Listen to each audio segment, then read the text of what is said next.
Today I am showing you how I have organized my Canvas page for speech therapy.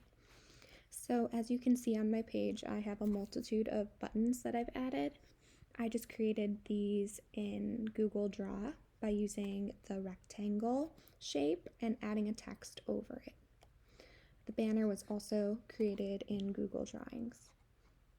So what I have in my therapy classroom is an About Me page, parent resources, speech sounds, social language, expressive language, receptive language, AAC, and then a Zoom link and a YouTube link. I have my own YouTube where I post videos of me practicing speech sounds or reading books with my kiddos. So what I can do is I can go to the SLP page, and here I've embedded a link to a YouTube video where I introduce myself, and then I also uploaded a screenshot of a flyer that I typically hand out to my students in person. So then I'll go back to the home page, and Parent Resources is just full of information about my district, free Wi-Fi, meal distribution, the district calendar, ASHA's website, etc. If you go back to the home page, then speech sounds is what it's all about. So here is where I embedded a classroom. Now this classroom doesn't really have any clickable links, it's more just for show, but I created all these buttons for different speech sounds. And this is mostly for parents to have additional resources at home. So for example, if I click on my T button, it's going to open a page, and I have a nice banner. I have a clickable video with the Peachy Speechy, and she, Meredith, will teach my kids or review with them the T sound. I have a nice description here for parents on how to elicit the T sound. And then down here I have additional buttons. So if a parent clicks initial T, or my student, then they will come to a page with a bunch of practice words for the T sound. So that's how I've set up my articulation area.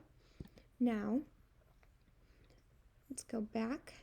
Expressive language is one of my favorite sections, so I'm just going to skip ahead of social really quick.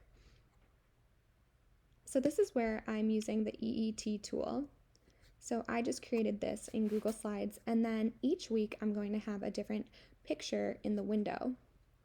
And that is what my students will use the EET tool for, to describe this bear in the window. And that'll change week to week. It's just a fun thing for them to work on their expressive language, and I can put silly pictures here.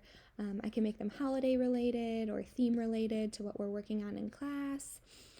Okay, so let's go back home. And then here, I'll go back to social language. So the social language room just has resources for emotions, problem solving, and social stories. All the social stories I have right now are related to COVID-19, and they came from the Autism Little Learners website. So in Canvas, it'll bring them to the module with just a bunch of different downloads, such as like how to video chat, tips for distance learning. And then the other buttons will bring them to modules or different pages. Oops, let's go back here. So then for my receptive language, I have another classroom. Let's let it load. And this is where I have a visual that I made for WH questions, and then they have a book that they can click, and this book will actually take them to a YouTube video of me reading this exact book here. And in my reading, I target WH questions. And that book will change every week.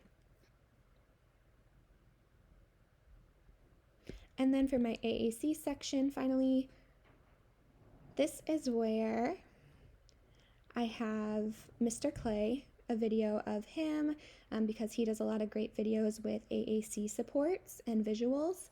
So my kids can click on this link and it'll take them to the video of Mr. Clay planting seeds in his garden. And then parents can click on core boards for core boards, visual supports for home, such as like going to the bathroom, washing hands, and then modeling. So modeling is where I have a lot of visuals on different ways to model or during different activities. So for example, like modeling cooking together handout will bring parents to a handout of different phrases that they can model while cooking together. And this is sideways right now, but they can easily just flip it around. And this is from the AAC coach. Yeah, so that is my Canvas page. I really wanted it to be very interactive and parent friendly and of course colorful. I hope that helps you get an idea of how to set up yours. Bye.